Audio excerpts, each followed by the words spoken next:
벼랑 끝에 매달려 꽃을 심은 동자승, 마침내 그곳에 꽃이 피어난 진짜 이유에 모두가 무너졌다. 각시남. 속세의 지도에는 잘 보이지도 않는 첩첩산중, 마행봉 9굽이 가장 가파른 허리에 매달려 있는 암자였다. 믿음을 깨닫는 집이라는 이름이 무색하게, 암자로 오르는 길은 신심 깊은 불자라도 3번은 주저앉아 불게 만든다며 곡신암이라 불리기도 했다. 이 암자의 뒤편에는 다네라 불리는 수직 절벽이 있었다. 발을 헛디디면 천길 낭떠러지 아래로 곧장 몸이 부서지는 곳. 그곳은 암자의 스님들에게 수행의 공간이자 동시에 금기의 공간이었다. 그리고 그 절벽에 매일 새벽 인시가 되면 작은 그림자가 하나 매달렸다. 9살 난 동자승 소열소열이었다. 새벽 예불을 준비하던 공양주 원영원영 스님이 숨을 꿀꺽 삼켰다. 어둠이 채 가시지 않은 푸른 여명 속 작은 비군이 모자를 쓴 소열이 가느다란 밧줄 하나에 몸을 의지한 채 절벽 중턱에 매달려 있었다. 위태로운 자세로 암벽의 틈새를 작은 호미로 긁어내고 품에서 무언가를 조심스레 심고 있었다. 바람이 휑 하고 불 때마다 소열의 작은 몸이 마치 거미줄에 걸린 나뭇잎처럼 흔들렸다. 원영은 차마 소리도 내지 못하고 가슴만 졸였다. 저러다 떨어지기라도 하면. 저 녀석 또 저러고 있구나. 언제부터 뒤에 서 있었는지 주지인 범진 스님이 낮고 무거운 목소리로 말했다. 그의 눈은 소열이 매달린 절벽의 한 지점을 매섭게 응시하고 있었다. 원영이 황급히 고개를 숙였다. 주지 스님. 아무래도 너무 위험합니다. 밧줄이라도 끊어지면 내버려 두어라. 예. 하지만 저러다 큰일이라도 나면 아이 손이 온통 상처투성이입니다. 범진은 대답 대신 세찬 바람에도 흔들리지 않는 소나무처럼 버티고 섰다. 그의 시선은 아이에게 닿아 있었으나 그 너머의 허공을 꿰뚫는 듯 했다. 소열은 마치 아래를 내려다보는 법을 잊은 듯 했다. 아찔한 높이에도 불구하고 아이의 눈은 오직 자신이 파고 있는 작은 흙구멍에만 고정되어 있었다. 그는 떨어질까 두려워하지 않았다. 그는 알고 있었다. 5년 전 자신의 어머니가 마지막으로 숨을 내쉬었던 곳이 바로 그 자리라는 것을. 바람이 거세졌다. 마행봉의 바람은 칼날 같아서 여린 살갗을 그대로 베어버릴 듯 했다. 소열은 이를 악물었다. 작은 주먹으로 겨우 파낸 흙이 바람에 흩날려 허공으로 사라졌다. 아이는 포기하지 않고 다시 품속에서 가져온 흙을 한 줌 꺼내 그 자리를 메웠다. 그리고 그 안에 조심스럽게 작은 들국화 한 송이를 심었다. 하하. 숨이 턱까지 차올랐다. 팔이 저려오고 밧줄을 쥔 손바닥이 불에 댄 듯 화끈거렸다. 그때였다. 발을 디뎠던 작은 바위 조각이 파삭 소리를 내며 부서졌다. 소열의 몸이 순간 허공에 대롱 매달렸다. 밧줄이 팽팽하게 당겨지며 낡은 마가 비명을 질렀다. 소열아. 멀리서 지켜보던 원영이 결국 비명을 질렀다. 소열은 눈을 질끈 감았다. 그러나 아이의 입에서는 비명이 나오지 않았다. 대신 아주 작은 목소리가 새어나왔다. 엄마. 다행히 밧줄은 끊어지지 않았다. 소열은 잠시 허공에 매달려 숨을 고르다 다시 사력을 다해 절벽을 딛고 올라섰다. 그리고는 아무 일 없었다는 듯 다시 들국화 주변의 흙을 다졌다. 그 모습을 지켜보던 범진의 미간이 깊게 패였다. 예불 시간이 되어 암자로 돌아온 소열을 며칠째 그를 주시하던 상좌 도겸이 차갑게 가로막았다. 도겸은 소열보다 4살 위인 13살이었고 이미 암자의 꾸준히 일을 도맡아 하는 소년 스님이었다. 너 주지 스님께서 저 벼랑에 가지 말라 하신 것 잊었느냐? 소열은 흙과 피가 범벅이 된 손을 등 뒤로 감추며 고개를 숙였다. 잊지 않았습니다. 그런데 왜 또 갔지? 넌 스님들 말씀을 장난으로 아는 게냐? 내가 그러고 다니면 널 돌봐주시는 원영 스님이나 주지 스님께서 얼마나 걱정하시는지 몰라. 도겸의 목소리는 날카로웠다. 그는 이 작은 동자승이 이해되지 않았다. 매일같이 저 위험한 짓을 하는 것도 그러면서도 늘 입을 다물고 있는 것도 마음에 들지 않았다. 왜 그러는 것이냐? 도대체 그 벼랑에 꿀단지라도 숨겨뒀어? 소열은 대답 대신 입술만 깨물었다. 그때 범진 스님이 법당에서 나왔다. 도겸, 그만하거라. 주지 스님. 하지만 소열이가 자꾸 들어가 예불 준비나 하라. 범진의 위험 있는 목소리에 도겸은 더 말하지 못하고 소열을 한번 쏘아본 뒤 법당으로 들어갔다. 범진은 흑투성이인 소열 앞에 쭈그려 앉아 아이와 눈을 맞췄다. 소열아. 왜 그 위험한 곳에 자꾸 가느냐? 스님들이 몇 번이나 말했지. 소열은 고개를 들지 않았다. 범진이 아이의 감춘 손을 부드럽게 하지만 단호하게 잡아챘다. 작은 손바닥은 붉은 피와 굳은 살 그리고 새로운 상처로 엉망진창이었다. 이 손으로 부처님께 절을 올릴 수 있겠느냐? 이 손으로 목탁을 잡을 수 있겠어? 대답하거라 소열. 그 벼랑에서 도대체 무얼 하는 것이냐? 왜 그곳에 꽃을 심지? 한참이나 침묵하던 소열이 모기만 한 목소리로 대답했다. 여기가 제일 따뜻하니까요. 범진의 눈썹이 꿈틀했다. 5년 전 내 살배기 아이를 이 절에 맡기고 돌아섰던 여인. 그리고 다음 날 싸늘한 주검으로 발견된 곳. 범진은 차마 묻지 못했다. 내가 어찌 그 자리가 따뜻한 줄 아느냐. 아이는 5년 전의 일을 기억하지 못하는 듯 했다. 적어도 범진과 스님들은 그렇게 믿고 있었다. 하지만 범진은 알았다. 소열이 매일 오르는 그 자리는 정확히 5년 전 그 여인이 몸을 던져 마지막 온기를 남긴 그 자리라는 것을 기억하는 것인가? 아니면 그저 피가 이끄는 것인가?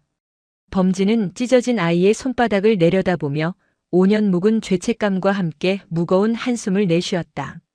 바람이 불고 흙은 자꾸 쏟아졌다. 절벽에 심은 들국화는 채 하루를 버티지 못했다. 마행봉의 거센 바람은 여린 뿌리가 바위에 활착할 시간을 주지 않았다.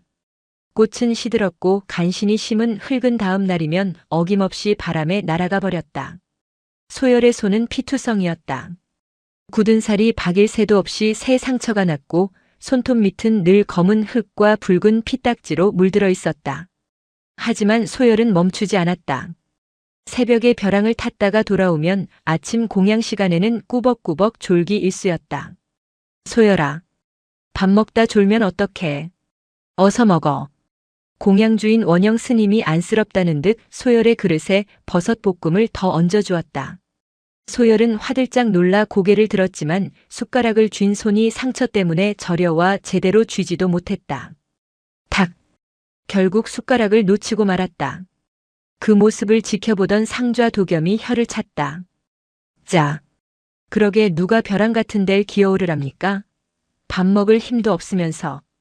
그러다 정말 숟가락 놓을 일 생깁니다. 도겸아.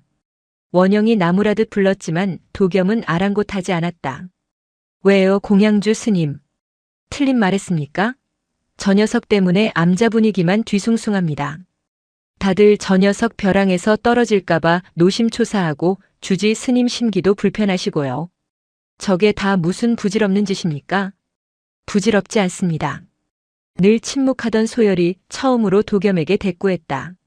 작지만 단호한 목소리였다. 도겸의 눈이 가늘어졌다. 뭐? 부질없지 않다고? 그럼 그게 무슨 의미 있는 일인데? 벼랑에 꽃 심는 게 불경 외우는 것보다 중하단 말이냐? 대답해봐, 소열. 내가 하는 그 짓이 스님들 걱정 끼치는 그 짓이 도대체 무슨 의미가 있느냐고. 소열은 대답 대신 자리에서 일어났다. 그리고는 공양간을 나가버렸다. 저 버르장머리 없는. 도겸이 따라 일어나려 했지만 원영이 그의 팔을 잡았다. 그만해라, 도겸아. 너도 알잖니. 소열이 안쓰러운 아이인 거. 안쓰럽다고 저런 기행을 다 받아줘야 합니까? 여긴 절입니다. 수행하는 곳이지 어리광 받아주는 곳이 아니지 않습니까? 그날 오후 불경을 외우는 독경 시간이었다. 모두가 목탁을 치며 반야심경을 외우고 있었지만 소열의 목탁 소리만 유독 엇박자를 냈다. 딱, 딱, 딱, 따-악. 손바닥에 상처가 덧나 목탁체를 제대로 쥘 수 없었기 때문이다. 맑고 경쾌해야 할 목탁 소리가 마치 금이 간 뼈마디가 부딪히는 것처럼 둔탁하고 괴롭게 울렸다. 예불을 이끌던 주지 범진의 이마에 힘줄이 돋았다. 결국 범진이 독경을 멈췄다. 법당 안의 모든 소리가 일순간 멎었다. 스님들과 도겸의 시선이 전부 소열에게 향했다. 소열은 고개를 푹 숙인 채 피가 배어나오는 자신의 손바닥과 목탁채를 번갈아 내려다보고 있었다. 소열. 범진의 목소리는 얼음장처럼 차가웠다. 네.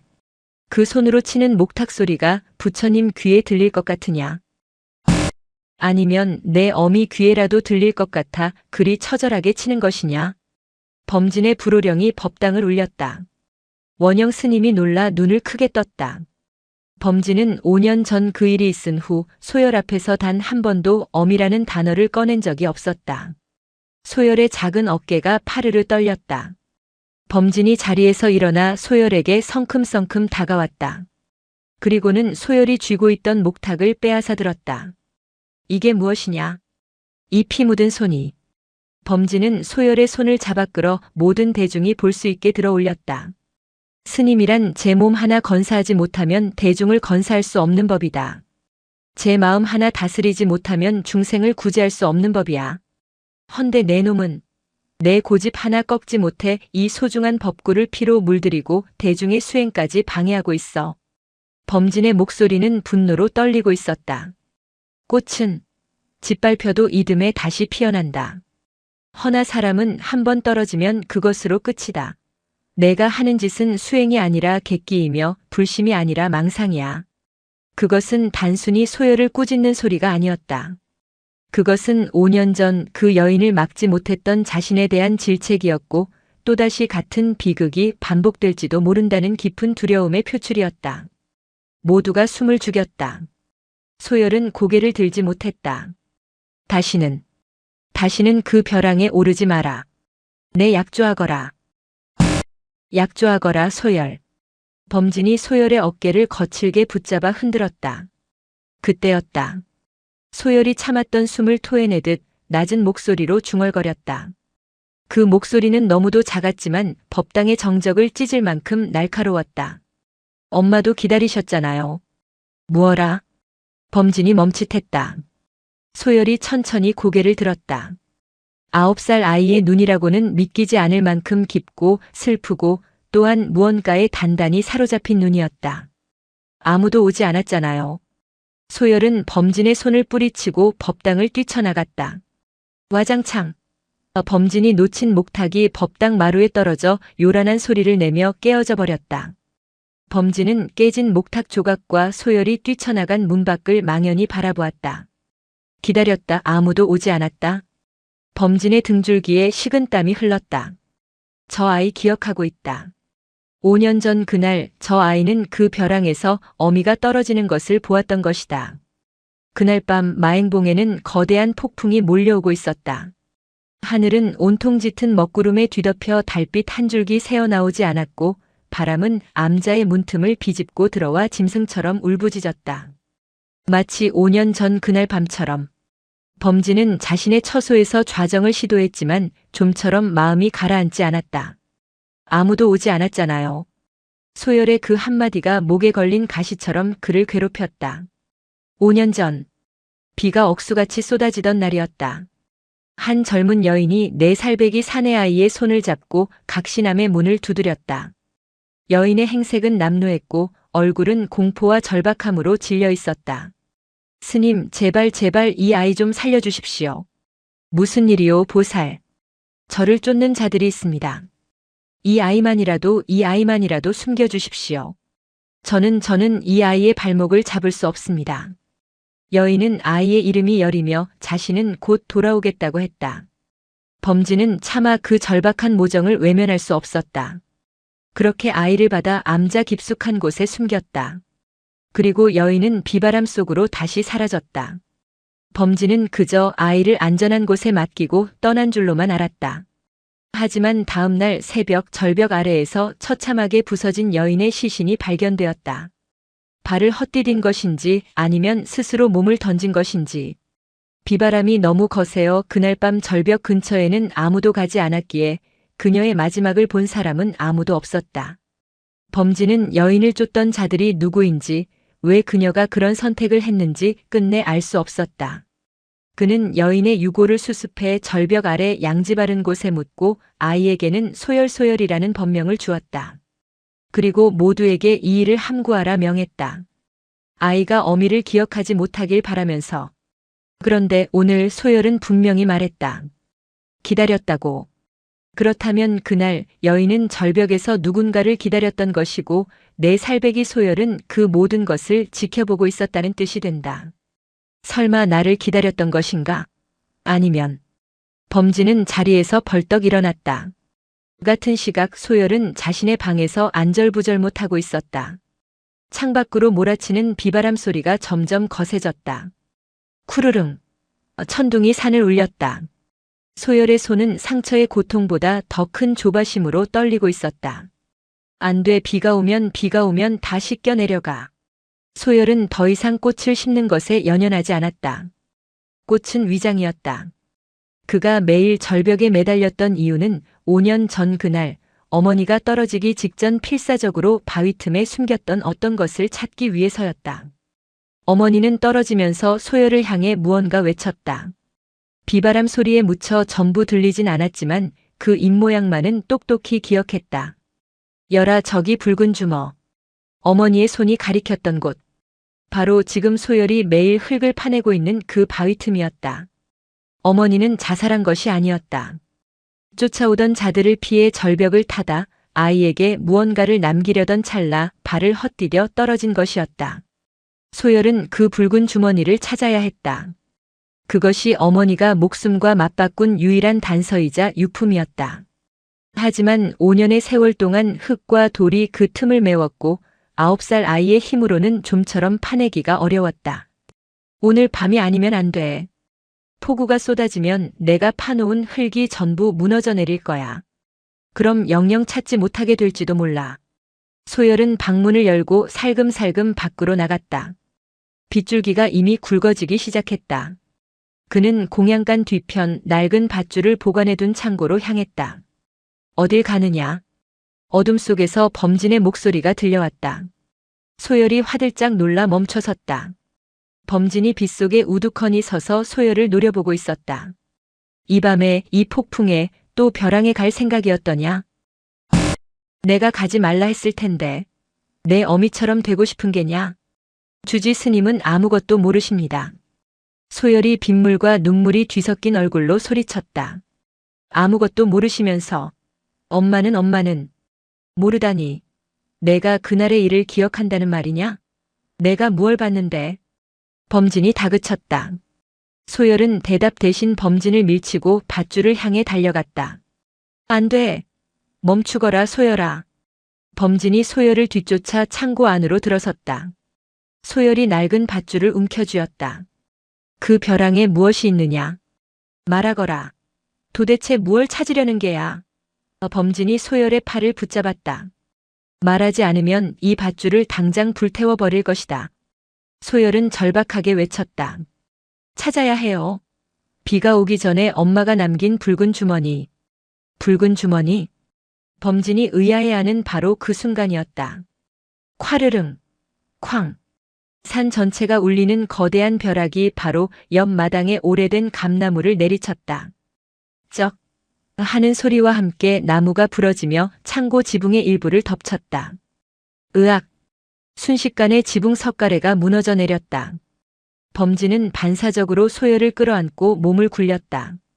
콜록콜록 소열아, 괜찮으냐? 소열은 대답이 없었다. 아이는 무너진 석가래 더미 어딘가를 멍하니 바라보고 있었다. 범진의 시선이 그곳으로 향했다.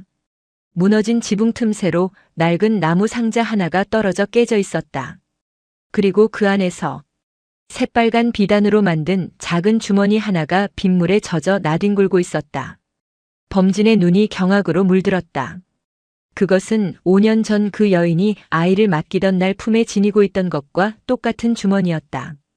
범진은 여인의 유품을 수습하며 그것을 찾았지만 끝내 발견하지 못했었다. 벼랑이 아니었어? 이 창고에? 범진이 주머니를 집어 들려던 찰나 소열이 거칠게 그것을 낚아챘다. 만지지 마세요. 소열은 붉은 주머니를 품에 꼭 안고 범진을 경계했다. 아이의 눈은 더 이상 슬픔이나 두려움에 젖어 있지 않았다. 그 눈은 5년간 숨겨왔던 비밀을 들킨 자의 처절함과 알 수 없는 분노로 이글거리고 있었다. 폭우가 무너진 창고 지붕 틈으로 쏟아져 들어왔다. 빗물인지 땀인지 모를 물기가 범진의 등줄기를 타고 흘렀다. 만지지 마세요. 9살 아이의 외침은 벼락소리보다 더 날카롭게 범진의 고막을 찔렀다. 소열은 붉은 주머니를 필사적으로 가슴에 품고 상처 입은 새끼 짐승처럼 범진을 노려보았다. 아이의 눈에는 5년간 억눌러왔던 원망과 비밀을 지키려는 자의 처절함이 뒤섞여 있었다. 범진은 그 자리에 얼어붙었다. 붉은 주머니. 그것은 5년 전 여인의 유품을 수습할 때 애타게 찾았던 물건이었다.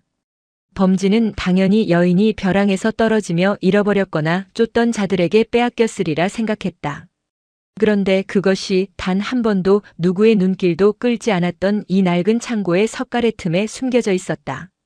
그렇다면 범진의 머릿속이 차갑게 식어갔다. 5년 전의 기억이 퍼즐 조각처럼 맞춰지기 시작했다. 여인은 아이를 맡기고 암자를 나갔다. 그리고 벼랑에서 떨어지기 전 잠시 시간이 있었다. 그녀는 벼랑으로 가기 전 이곳에 들렀던 것이다. 어쩌면 가장 안전하다고 생각했던 이곳에 아이가 언젠가 찾을 수 있으리라 믿으며 마지막 희망을 숨겼던 것이다. 그리고 범진 자신은 그 사실을 까맣게 몰랐다. 아니, 범진은 스스로에게 되물었다. 정말 몰랐는가? 기억의 저편에서 여인의 유골을 수습하던 날 무언가 이질적인 것을 발견했던 어렴풋한 감각이 되살아났다. 벼랑 아래가 아닌 이 창고 근처에서 발견했던 젖은 흙더미. 그때는 그저 폭우에 쓸려온 것이라 치부했다. 범진은 자신도 모르게 5년간 진실을 외면해왔음을 깨달았다. 소열이 벼랑을 오르는 것을 그토록 막았던 것은 아이의 안전 때문만은 아니었다. 그 벼랑에 얽힌 진실이 드러나는 것이 두려웠던 것이다. 소열아. 범진이 갈라진 목소리로 불렀다. 이리 다오. 젖었다. 이리 가져오너라. 싫습니다. 내 어미의 유품이다. 이대로 두면 훼손될 수 있어. 스님이 확인해야겠다. 범진은 무너진 석가래를 짚고 일어서며 아이에게 손을 내밀었다. 소열은 뒷걸음질 쳤다. 범진이 한 걸음 다가서자 소열은 품속에서 날카로운 낫 조각 아마도 창고에서 나뒹굴던 농기구의 파편을 집어들어 범진을 겨누었다. 오지 마세요. 이건 제 거예요. 엄마가 나한테 준 거란 말이에요. 범진은 아이의 손에 들린 흉기가 아니라 그 눈빛에 압도당했다. 저것은 9살의 눈이 아니었다. 모든 것을 잃고 마지막 하나를 지키려는 자의 눈이었다. 알겠다. 범진은 천천히 손을 내렸다. 내 것이다. 하지만 소열아. 그 안에 무엇이 들었는지 너는 아느냐? 내 어미는 쫓기고 있었다. 이 주머니가 그 연유를 알려줄 수도 있어. 그리고 어쩌면 이 주머니 때문에 내가 다시 위험해질 수도 있는 게다. 나를 믿지 못하겠느냐? 소열의 손이 파르르 떨렸다. 아이는 낫 조각을 쥔 손과 주머니를 품은 손, 그리고 범진의 얼굴을 번갈아 보았다. 빗소리와 바람소리가 두 사람 사이의 침묵을 채웠다. 주지 스님은 소열이 입을 열었다. 엄마가 왜 죽었는지 아세요? 범진은 대답할 수 없었다. 모르시잖아요. 아무것도. 그런데 왜 이걸 가져가려 하세요? 알기 위해서다. 범진이 단호하게 말했다. 내 어미가 왜 이 마행봉 벼랑에서 떨어져야 했는지, 내가 왜 아비 어미도 모른 채 이 산사에서 자라야 했는지 그 이유를 알기 위해서다. 그리고 널 지키기 위해서다. 범진은 더 이상 아이를 달래지 않았다. 그는 소열의 눈을 똑바로 마주보며 다시 손을 내밀었다. 함께 보자. 그리고 그 안에 무엇이 있든 내가 너와 함께 감당하마. 한참의 시간이 흘렀다. 소열의 손에서 낫 조각이 툭 하고 떨어졌다. 아이는 여전히 경계를 풀지 않았지만 더 이상 범진을 적대하지는 않았다. 제 방으로 가겠습니다. 그것이 아이가 내어줄 수 있는 최대한의 타협이었다. 범진은 고개를 끄덕였다. 두 사람은 폭풍우를 뚫고 무너진 창고를 뒤로 한 채 소열의 작은 거처로 향했다. 소열의 방은 요사채 가장 구석에 있었다. 비바람이 몰아치는 소리가 방 안까지 스며들었다. 작은 등잔불이 위태롭게 흔들렸다. 소열은 젖은 옷자락으로 주머니를 닦아낸 뒤 조심스럽게 방바닥에 내려놓았다. 5년의 세월을 흙과 먼지 속에서 보낸 주머니는 붉은 비단의 빛이 바래고 군데군데 사가 있었다. 범진은 말없이 침을 삼켰다. 소열의 작은 손이 주머니의 매듭을 풀기 시작했다. 5년간 굳어버린 매듭은 쉽게 풀리지 않았다. 아이가 손톱 밑에서 피가 나는 것도 아랑곳하지 않고 매듭을 잡아당겼다. 내가 범진이 막으려 했지만 소열은 고개를 저었다. 찍! 마침내 매듭이 끊어지듯 풀렸다. 주머니 속에서 나온 것은 두 가지였다. 하나는 칠이 벗겨진 작은 나무 비녀였다. 화려한 장식은 없었지만 끝부분에 연자가 새겨진 단아한 모양새였다. 그리고 다른 하나는 기름종이로 여러 겹싸인 두툼한 서찰 뭉치였다. 소열의 손길이 서찰로 향했다. 기름종이는 가장자리가 사가 있었지만 다행히 안에 내용물까지 젖지는 않은 듯 했다. 소열이 서찰을 펼쳤다. 안에는 빽빽하게 그러나 단정한 필체의 한자와 한글이 뒤섞여 있었다. 9살인 소열이 읽기에는 어려운 단어들이 가득했다. 스님. 소열이 범진을 바라보았다. 읽어달라는 뜻이었다. 범진은 등잔불을 가까이 당겼다. 그것은 서찰이라기보다는 한 여인의 피 맺힌 유서이자 고발장이었다. 천지신명께 고한 아이다. 저의 이름은 이서화, 본디 한양의 사족이었으나 지금은 쫓기는 노비의 신세입니다. 저의 아비이자 대제학이셨던 아버님은 금화당 윤진사의 모함으로 영모죄를 뒤집어쓰고 옥사하셨습니다. 그는 아버님의 벗을 가장한 악귀였습니다. 윤진사는 저희 가문의 모든 재산을 빼앗고 저를 노비로 삼아 금화당으로 끌고 갔습니다. 저는 그곳에서 차마 입에 담을 수 없는 치욕을 당하였습니다. 허나 하늘이 돌보사 제 뱃속에 아이가 생겼음을 알았습니다. 그 아이가 윤진사의 핏줄이라는 것을 알았을 때 저는 죽고 싶었으나 이 아이마저 저버릴 수는 없었습니다. 이 아이는 제 복수의 유일한 증거이자 제 삶의 전부입니다. 저는 이 아이를 낳고 금화당을 탈출하였습니다. 저의 누명을 벗기고 아버님의 원한을 갚기 위해 윤진사의 죄를 증명할 장부를 훔쳐나왔습니다. 그것이 이 서찰과 함께 있습니다. 범진의 손이 떨리기 시작했다. 서찰 뭉치 뒤에 더 작은 종이로 감싼 또 다른 뭉치가 있었다. 그것이 바로 장부인 듯 했다. 허나 윤진사의 수하들이 저를 턱 밑까지 쫓아왔습니다. 저는 이제 이 아이와 함께 도망칠 수 없습니다. 이 산사의 스님, 부디 제 아이 유녀를 거두어 주십시오. 이 아이는 원수의 피를 이었으나 제사를 찢어나은 제 아들입니다. 언젠가 이 아이가 자라 이 서찰을 읽고 어미의 원한을 알게 될 날이 올 것입니다. 제가 가진 이 비녀는 아버님께서 제게 마지막으로 주신 유품입니다. 이 비녀에 새겨진 연자는 진흙 속에서도 꽃을 피우는 연꽃처럼 어떤 시궁창에서도 고결함을 잃지 말라는 뜻이었습니다. 여라, 내 아들아. 어미는 너를 지키기 위해 먼저 가지만 너는 살아남아라. 살아남아 반드시. 서찰의 마지막은 빗물에 번진 것인지 아니면 여인의 눈물에 번진 것인지 반드시라는 말 뒤는 흐릿했다. 쿵, 쿵. 범진의 심장이 발밑으로 떨어지는 듯 했다. 소열의 어미는 자결한 것이 아니었다. 도망치다 발을 헛디딘 것도 아니었다. 그녀는 아이를 맡기고 장부를 숨기고 쫓아온 자들을 유인하기 위해 스스로 벼랑으로 향했던 것이다.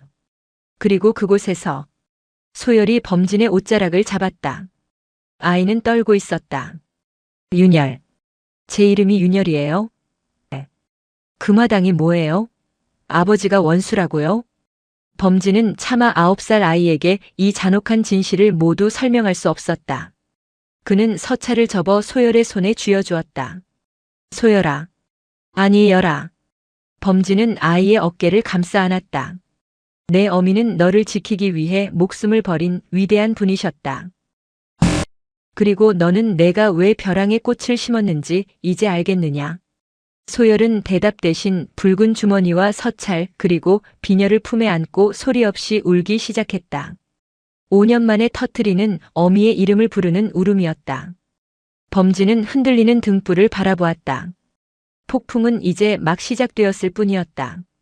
이 작은 암자에 감당할 수 없는 피바람의 씨앗이 숨겨져 있었다.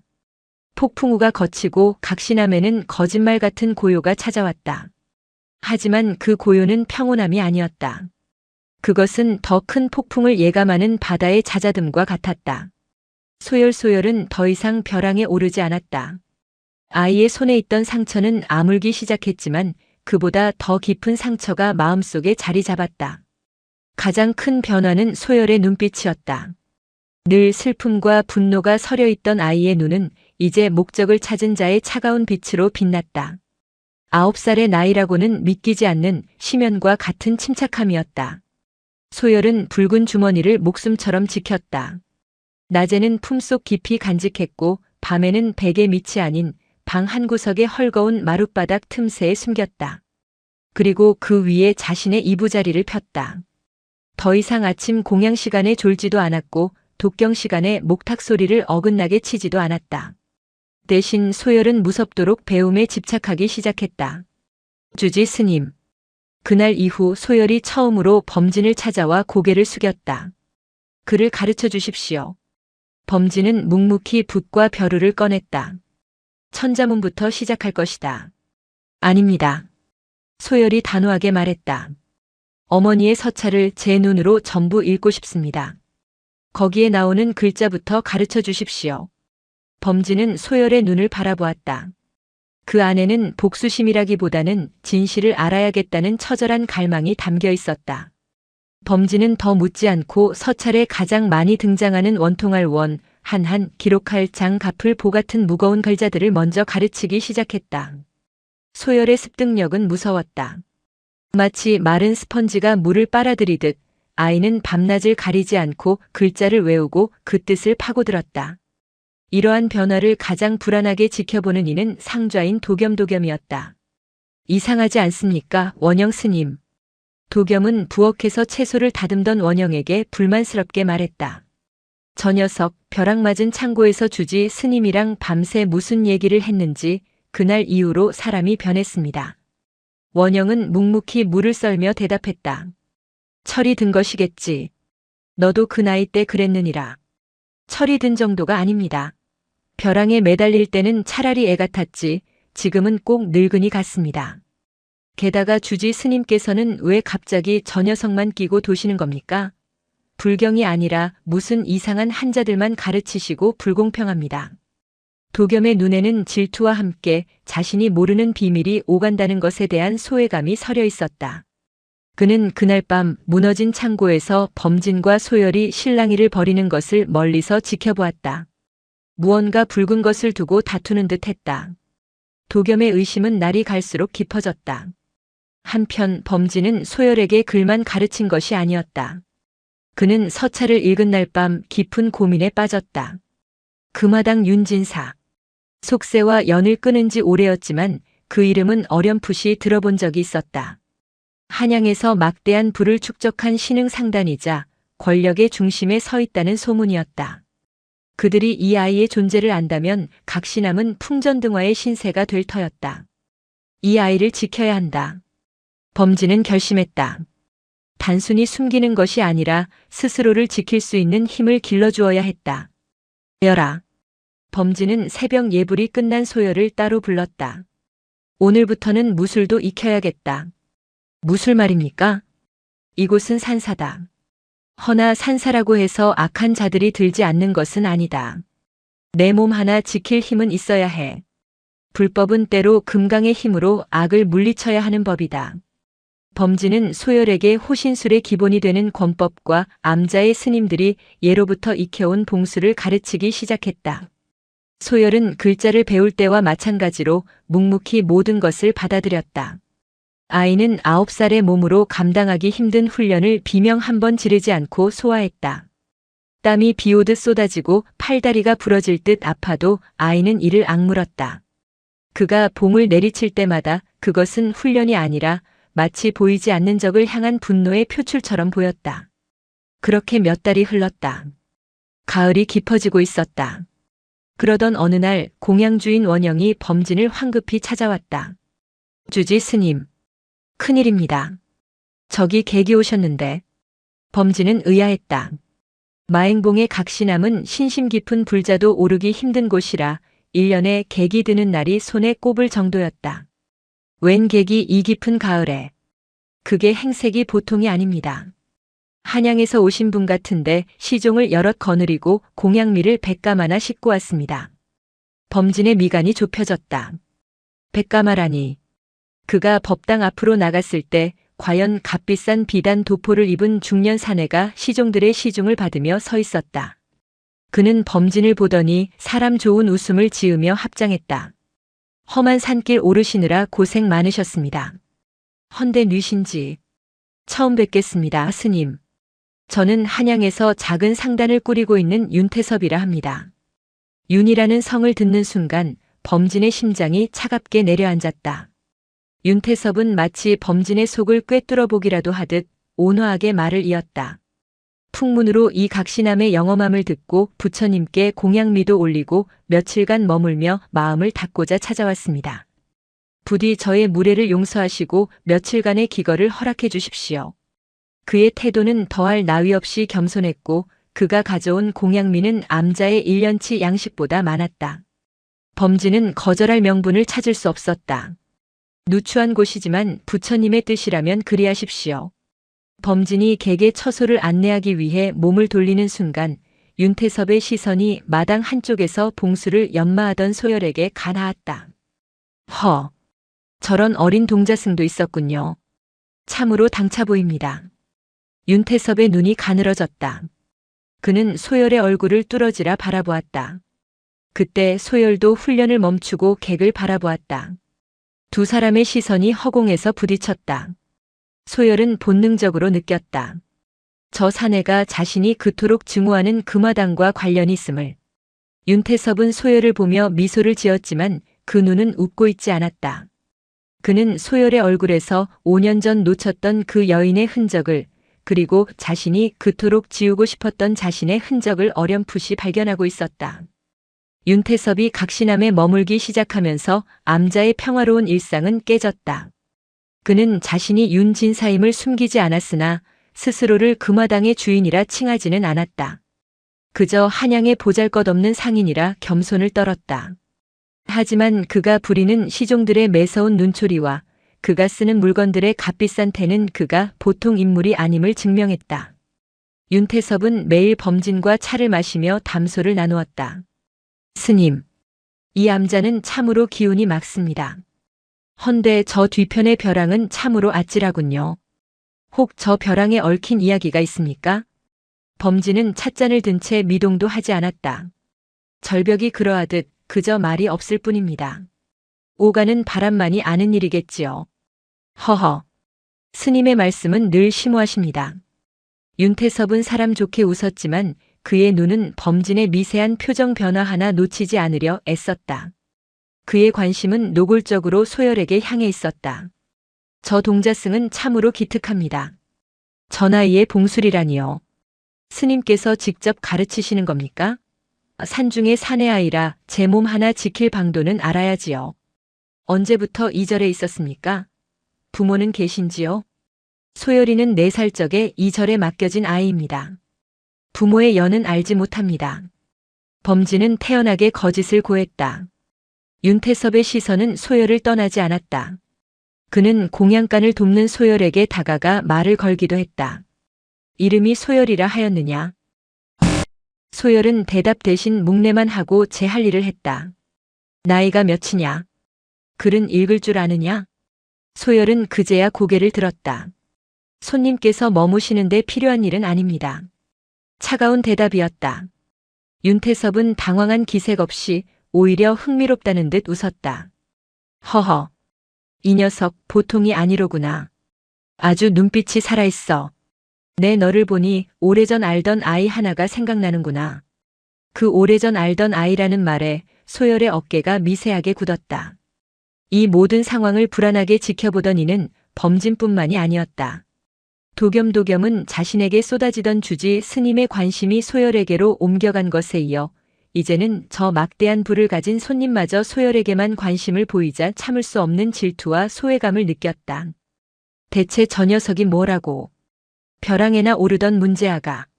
윤태섭은 이 기회를 놓치지 않았다. 그는 일부러 도겸에게 접근했다. 도겸이라고 하였지요? 참으로 부지런하고 성실해 보입니다. 이 암자의 기둥이 되겠어요. 도겸은 처음 받아보는 융숭한 칭찬에 얼굴이 붉어졌다. 아닙니다, 거사님. 그저 할 일을 할 뿐입니다. 겸손하기까지. 헌데 저 소열이라는 아이는 좀 남달라 보입니다. 혹시 저 아이에 대해 아는 것이 있습니까? 사실 제가 잃어버린 먼 친척 아이를 찾고 있는데 어쩐지 저 아이가 눈에 밟혀서 말입니다. 그것은 치밀하게 계산된 거짓말이었다. 도겸은 순간 망설였다. 주지 스님은 분명 암자의 일을 함부로 발설하지 말라 하셨다. 하지만 이 거사님에게 잘 보이면 어쩌면 한양에 있는 큰 절로 갈 기회가 생길지도 모른다는 헛된 욕심이 피어올랐다. 소열이는 좀 이상한 아이입니다. 도겸이 목소리를 낮췄다. 얼마 전까지만 해도 매일같이 저 뒤편 벼랑에 매달려 있었습니다. 꽃을 심는다면서요. 윤태섭의 눈이 번뜩였다. 벼랑에 매달렸다고요? 그 위험한 곳에? 네. 그러다 얼마 전 폭풍우 치던 날 밤에 벼락이 창고에 떨어졌는데 그날 이후로 갑자기 벼랑에 가는 것을 그만두었습니다. 주지 스님과 그날 밤 창고에서 무언가를 두고 크게 다투는 것 같았습니다. 제가 멀리서 봤는데 아마 붉은색 비단 주머니 같았습니다. 붉은 주머니. 윤태섭은 자신도 모르게 튀어나온 목소리에 입을 다물었다. 그는 애써 표정을 감추고 도겸의 어깨를 두드렸다. 그랬군요. 참으로 기이한 일이로군요. 알려주어 고맙습니다. 이 은혜는 잊지 않겠습니다. 그날 밤 각시남에는 늦가을에 차가운 달빛이 스며들었다. 소열은 잠자리에서 뒤척이다 문 밖에서 들리는 미세한 소리에 눈을 떴다. 사각, 사각. 누군가 자신의 방문 창호지를 뾰족한 것으로 찢으려는 소리였다. 소열은 숨을 죽였다. 그리고는 이불 속에서 몸을 일으켜 머리맡에 두었던 짧은 봉을 움켜쥐었다. 철컥. 문고리가 돌아가는 소리가 났다. 소열은 이미 잠금 장치가 풀린 것을 확인했다. 그림자가 방 안으로 스며들었다. 윤태섭이 보낸 시종 중 하나였다. 괴한은 망설임 없이 소열의 이부자리를 향해 단도를 내리꽂았다. 푸. 그러나 그곳에는 베개만 뭉쳐져 있을 뿐 소열은 이미 방구석 어둠 속에 몸을 숨기고 있었다. 괴한이 당황한 사이 소열이 어둠 속에서 뛰쳐나왔다. 흡. 9살 아이의 기합소리와 함께 봉이 괴한의 손목을 정확하게 내리쳤다. 빡. 뼈가 부러지는 둔탁한 소리와 함께 괴한이 비명을 질렀다. 크악. 단도가 바닥에 떨어졌다. 소열은 멈추지 않고 봉으로 괴한의 명치를 찔렀다. 괴한이 쓰러지자 소열은 곧장 방문을 열고 소리쳤다. 자객이다. 자객이 들었다. 암자가 순식간에 아수라장이 되었다. 스님들이 횃불을 들고 뛰쳐나왔다. 정적. 각신한 마당을 가득 채운 것은 완벽한 침묵이었다. 횃불이 타닥하고 튀는 소리, 그리고 마행봉을 스쳐가는 늦가을 바람 소리만이 유일한 소음이었다. 스님들과 도겸은 숨을 죽였다. 그들은 방금 9살 동자승의 입에서 나온 금화당이라는 이름과 그가 꺼내든 붉은 주머니, 그리고 윤태섭의 굳어버린 얼굴 사이의 연관성을 필사적으로 꿰맞추려 애썼다. 도겸의 얼굴은 하얗게 질려갔다. 붉은 주머니 자신이 윤태섭에게 흘렸던 그 단어. 자신이 질투심에 눈이 멀어 저 악마를 암자 안으로 끌어들이는 길잡이 노릇을 했음을 깨닫는 순간 다리가 후들거려 서 있기도 힘들었다. 가장 먼저 침묵을 깬 것은 윤태섭이었다. 그는 경악으로 굳었던 얼굴을 천천히 풀었다. 그리고는 푸하 하고 마당이 떠나가라 웃기 시작했다. 하하. 아, 배야 스님. 이 암자는 참으로 영험한 곳이 맞습니다. 9살 먹은 동자승이 소설을 쓰는 재주가 있군요. 금화당이라니. 내가 쓴 가짜 이름이라도 주워들었느냐? 꼬마야. 윤태섭은 자신이 들고 있던 가짜 주머니를 흔들어 보였다. 이것은 내 것이다. 내가 내 방에서 훔치려다 실패하고 이제 와서 헛소리로 물타기를 하는 게 아니냐? 내 어미의 유품? 내 어미가 누군 줄 알고. 상황을 역전시키려는 교활한 수작이었다. 그러나 소열은 흔들리지 않았다. 내 어머니. 이서화. 소열이 횃불 아래로 한 걸음 나섰다. 아이의 그림자가 거인처럼 길게 늘어졌다. 당신의 본명 윤태섭. 금화당 윤진사. 내 외할아버지 대제학 이경준 대감을 모함하여 죽이고 그 재산을 빼앗고 내 어머니를 노비로 삼은 자. 윤태섭의 웃음이 멎었다. 그의 눈빛이 흥미에서 사리로 변하는 것은 순식간이었다. 내 이놈. 그리고 이것. 소열은 붉은 주머니를 열어 기름종이에 싼 두툼한 서찰 뭉치를 꺼내 들었다.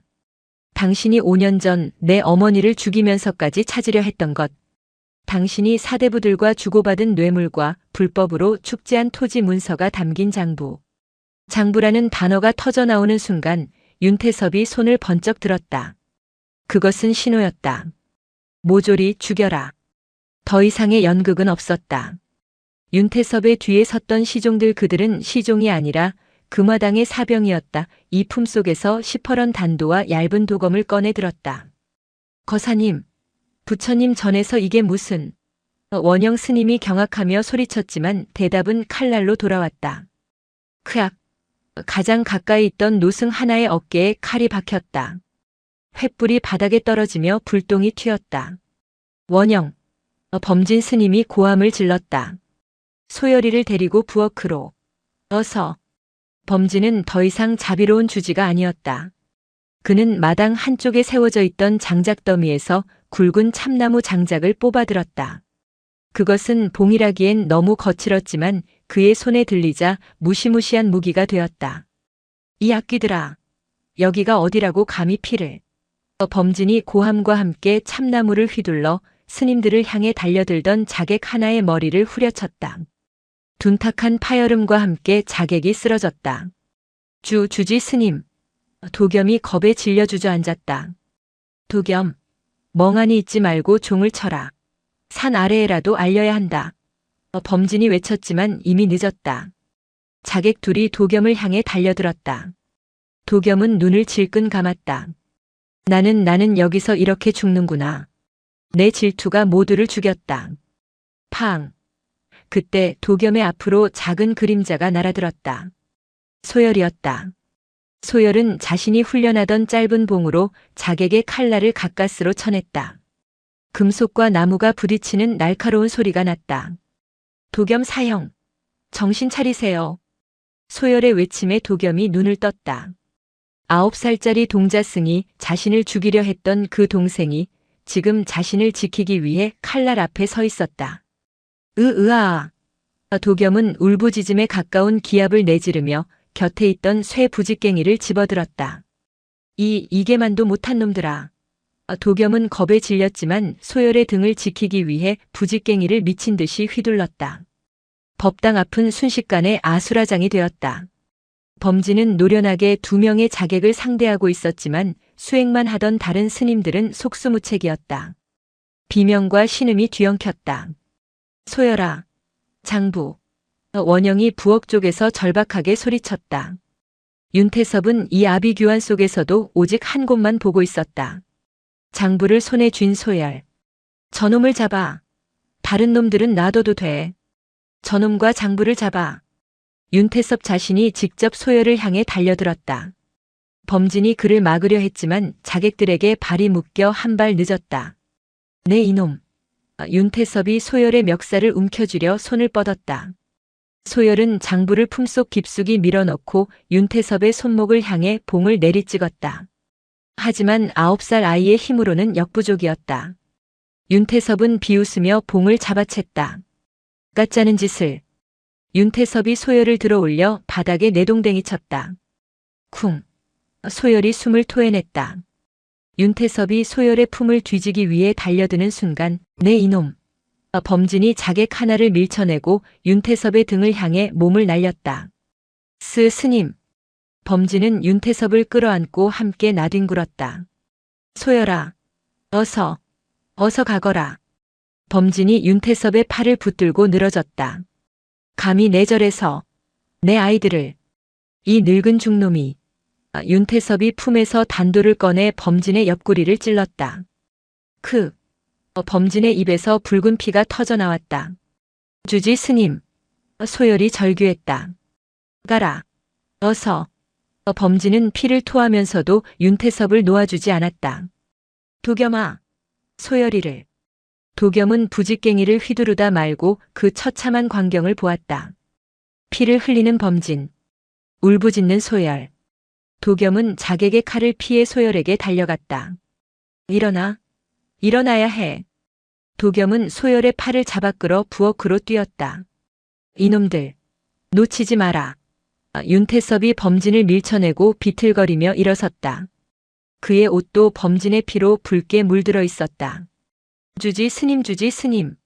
소열은 끌려가면서도 범진에게서 눈을 떼지 못했다. 범진은 피범벅이 된 채 쓰러진 기둥에 기대어 희미하게 미소 지었다. 열아 살아남아라. 반드시. 그것이 소열이 본 범진의 마지막 모습이었다. 이쪽입니다. 빨리. 도겸은 공포에 질려 울면서도 소열의 손을 놓지 않았다. 그는 부엌의 아궁이 뒤편 수십 년간 아무도 열지 않았던 낡은 나무 판자를 뜯어냈다. 그곳에는 산 아래로 통하는 좁고 어두운 굴이 있었다. 범진 스님이 만일을 대비해 도겸에게만 알려주었던 각시남의 유일한 비밀 통로였다. 사형주지 스님은요? 원영 스님은요? 소열이 울먹였다. 돌아가면 다 죽어. 어서. 도겸이 소열을 굴 안으로 밀어넣었다. 뛰어. 무조건 산 아래로 뛰어. 뒤돌아보지 마. 사형은요?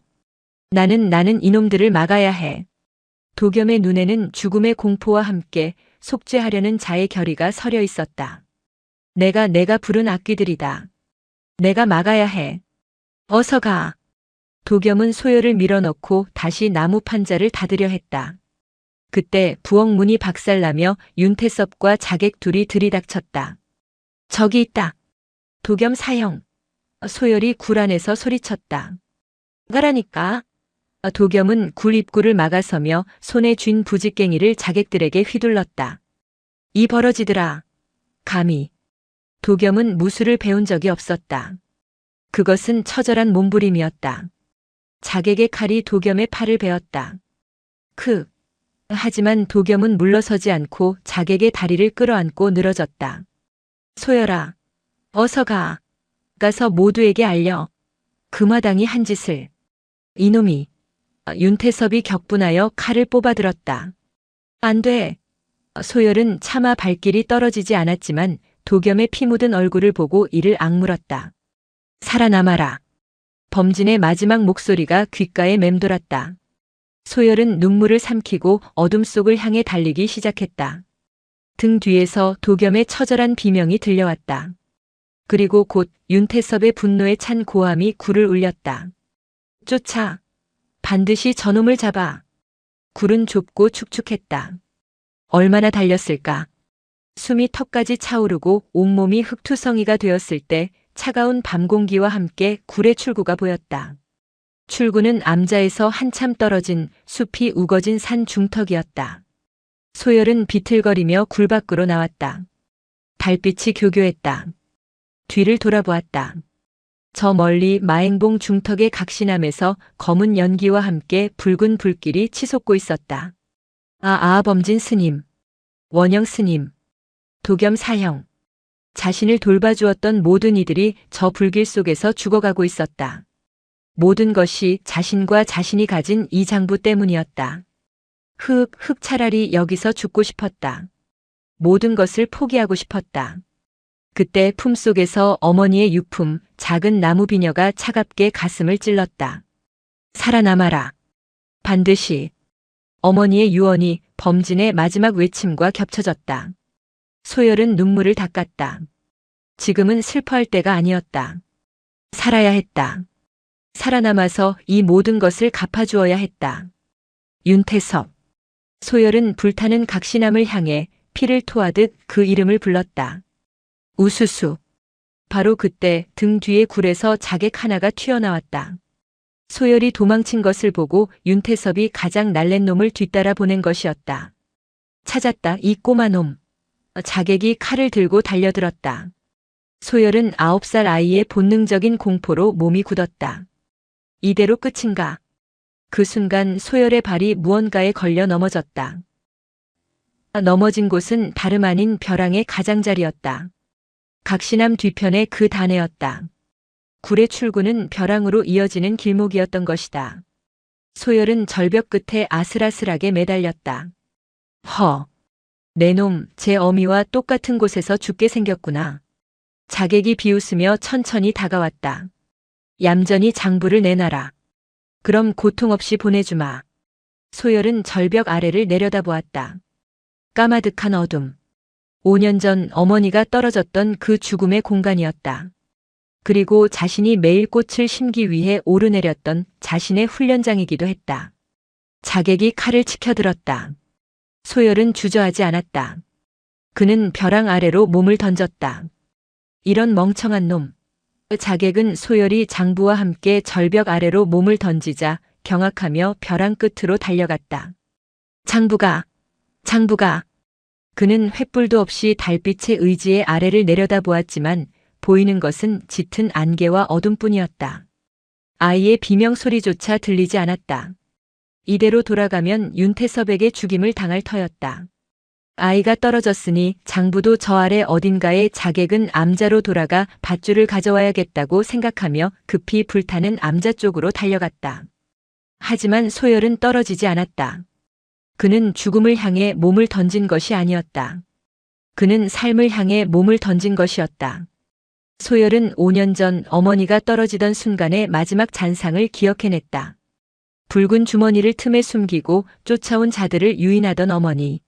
어머니는 벼랑 끝에서 떨어지기 직전 소열이 숨어있던 숲을 향해 필사적으로 손을 뻗었었다. 그 손이 잡으려 했던 것. 그것은 벼랑 중턱 가장 깊숙한 바위 틈에서 자라나온 억센 칡넝쿨이었다. 어머니는 그것을 잡으려다 놓쳤지만 소열은 그 칡넝쿨의 위치를 정확히 알고 있었다. 매일같이 벼랑을 오르내리며 그는 암벽의 모든 틈새와 손잡이, 발 디딜 곳을 제 손바닥처럼 꿰고 있었다. 몸을 던진 소열은 허공에서 필사적으로 손을 뻗었다. 콰득! 손바닥이 찢어지는 고통과 함께 거칠고 억센 칡넝쿨이 손에 잡혔다. 몸이 허공에 매달려 세차게 흔들렸다. 넝쿨이 살갗을 파고들며 피가 흘렀다. 하지만 훈련으로 다져진 아이의 악력은 그것을 놓치지 않았다. 소열은 칡넝쿨에 매달려 숨을 골랐다. 위에서는 자객이 욕설을 퍼붓는 소리가 들렸다. 소열은 자객이 사라지는 것을 확인한 뒤 넝쿨을 잡고 천천히 자신이 매일 꽃을 심던 그 자리로 이동했다. 그곳에는 소열이 몰래 숨겨둔 비상용 밧줄이 있었다.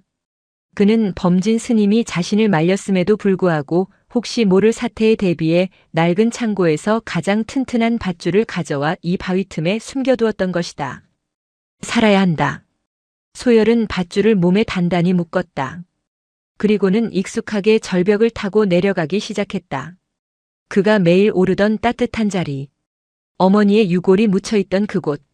소열은 절벽을 거의 다 내려왔을 때 어머니의 유골이 묻힌 작은 돌무덤 앞에 멈춰섰다. 불타는 각신암의 불빛이 벼랑을 붉게 물들이고 있었다. 어머니. 소열이 돌무덤에 이마를 대었다. 보고 계셨습니까? 저 불길을. 저 악마들을. 눈물이 쏟아졌지만 소리는 나오지 않았다. 저는 이제 돌아갈 곳이 없습니다. 스님들도 사형도 모두 죽었습니다. 소열은 품속의 장부를 꺼냈다. 범진 스님과 도겸 사형의 목숨값. 어머니의 목숨값. 이것은 이제 단순한 복수의 증거가 아니었다. 그것은 자신이 살아남아야 할 이유 그 자체였다. 하지만 저는 죽지 않습니다. 당신이 제게 연이라는 이름을 남기셨듯. 저는 이 진흙탕 속에서 반드시 살아남아 당신과 스님들의 원한을 제 손으로 갚을 것입니다. 소열은 붉은 주머니에 어머니의 비녀와 장부를 다시 넣었다. 그리고는 각신암을 향해 불타는 절을 향해 자신을 키워준 모든 것을 향해 깊은 절을 올렸다. 절을 마친 9살 소년 윤열은 자신의 법명 소열소열을 불길 속에 버려두고 어둠 속으로 마행봉의 험준한 산세 속으로 사라졌다. 마행봉의 산세는 9살 아이의 탈출을 허락하지 않았다. 윤열은 짐승이었다. 벼랑을 타고 내려온 직후 그는 본능만이 이끄는 대로 움직였다. 피냄새와 불길을 피해 무작정 산의 가장 깊고 어두운 골짜기로 몸을 숨겼다. 범진 스님이 가르쳐준 호흡법으로 숨을 죽였고 칡뿌리와 이름 모를 산열매로 연명했다. 발은 찢기고 부르텄으며 온몸은 긁힌 상처로 피딱지가 앉았다. 밤마다 불타던 각시남의 광경이 눈앞에 되살아났다. 주지 스님, 소열아, 가라. 범진의 마지막 모습과 도겸의 절규가 환청처럼 귓가를 맴돌았다. 그때마다 윤열은 차가운 바위에 이마를 찧었다. 울지 않았다. 눈물이 나오려 하면 손목을 깨물어 고통으로 슬픔을 덮었다. 살아남아라. 반드시. 그 한마디가 아이를 붙들었다. 윤열은 자신의 이름 윤열과 어머니의 이름 이서화, 그리고 원수의 이름 윤태섭을 나뭇가지로 흙바닥에 수백 번씩 새기며 글자를 잊지 않으려 애썼다. 품속의 붉은 주머니와 장부 그리고 어머니의 비녀는 아이의 체온으로 늘 축축했다. 닷새를 굶고 엿새를 헤맨 끝에 윤열은 짐승의 길을 따라 산의 반대편 자락에 다다랐다. 비릿한 갯내음이 코를 찔렀다. 바다였다. 산의 경사가 끝나는 곳에 짙은 안개에 잠긴 작은 포구가 보였다. 안강포. 편안하고 건강한 포구라는 이름과는 달리 낡은 초가와 생선 비린내가 진동하는 쇠락한 어촌이었다. 윤열은 더 이상 버틸 힘이 없었다. 포구 어귀에 버려진 어선 그물 더미에 쓰러져 의식을 잃었다. 얼마나 지났을까? 쯧쯧. 이놈 숨이 붙어 있긴 한게야. 누군가 거친 손으로 윤열의 뺨을 후려쳤다. 억지로 눈을 떴을 때 희미한 등잔불 아래로 험상궂은 얼굴이 보였다. 애꾸눈이었다. 한쪽 눈을 검은 안대로 가린 깡마른 늙은이. 그는 윤열을 돼지멱 따듯 질질 끌어 포구 구석에 다 쓰러져가는 객주 안으로 던져 넣었다. 콜록콜록. 윤열이 먼지를 뿜어내며 몸을 일으켰다. 객주 안은 온갖 잡동사니와 곰팡내로 가득했다. 물 좀. 늙은이는 혀를 차며 쉰내가 나는 보리죽 한 그릇을 툭 던져주었다. 윤열은 개걸스럽게 그릇에 얼굴을 받고 죽을 핥아 먹었다. 내 놈 어디서 굴러먹던 개뼈다귀냐. 행색을 보니 산에서 도망친 노비 새끼로구나. 윤열은 경계하며 늙은이를 노려보았다. 아닙니다. 아니긴. 그럼 뭔데? 부모한테 쫓겨났냐? 아니면 절에서 도망친 동자승이냐? 절이라는 말에 윤열의 어깨가 움찔했다. 늙은이는 그걸 놓치지 않았다. 허. 중놈이었군. 머리를 깎은 자국이 희미하게 남아있어. 늙은이는 낄낄 웃었다. 이 안강포에서 객주를 하는 백진현이다. 사람들은 백상고라고 부르지. 보다시피 지금은 파리만 날리지만 백진현은 애꾸눈으로 윤열의 위아래를 훑어보았다. 9살? 10살? 그 눈빛은 마음에 드는구나. 꼭 굶주린 시체 독수리 새끼 같아. 깔 곳 없으면 여기서 일해라. 잠자리와 밥은 주마. 윤열은 다른 선택지가 없었다. 무엇을 하면 됩니까? 글은 아느냐? 윤열이 고개를 끄덕였다. 그럼 됐다. 내일부터 장부 정리를 해라. 저기 쌓인 먼지 쌓인 서류들 보이지? 죄다 빚쟁이 장부다. 그렇게 윤열은 백열이라는 새 이름을 얻고 안강포에 망해가는 객주에서 허드렛 일을 시작했다. 윤열은 말이 없었다. 시키는 일은 무엇이든 해냈다. 새벽같이 일어나 포구에서 생선을 날랐고 낮에는 곰팡내 나는 장부를 정리했다. 백진현은 그런 윤열을 묵묵히 지켜볼 뿐 아무것도 묻지 않았다. 윤열은 백진현을 믿지 않았다. 그는 자신의 품속에 붉은 주머니가 있다는 사실을 철저히 숨겼다. 밤에는 아무도 모르게 마구간 구석의 흙바닥을 파고 장부와 비녀를 묻은 뒤 그 위에서 잠을 잤다. 그러던 어느 날 백진현의 객주로 덩치 큰 사내들이 들이닥쳤다. 백영감, 밀린 외상값 당장 갚으시오. 석 달치 뱃삭을 떼어먹고 조금만 기다려주시오. 이번에 들어오기로 한 물건이 시끄럽소. 오늘 못 갚으면 이 객주 당장 불질러 버릴 줄 아시오. 사내들이 집기를 부수기 시작했다. 백진현은 안절부절 못하며 낡은 장부만 뒤적였다. 그때 구석에서 장부를 정리하던 윤열이 나섰다. 잠깐. 사내들의 시선이 꼬마에게 향했다. 뭐냐 이 핏덩이는? 윤열은 사내들 앞에 탁자에 낡은 장부 하나를 펼쳐놓았다.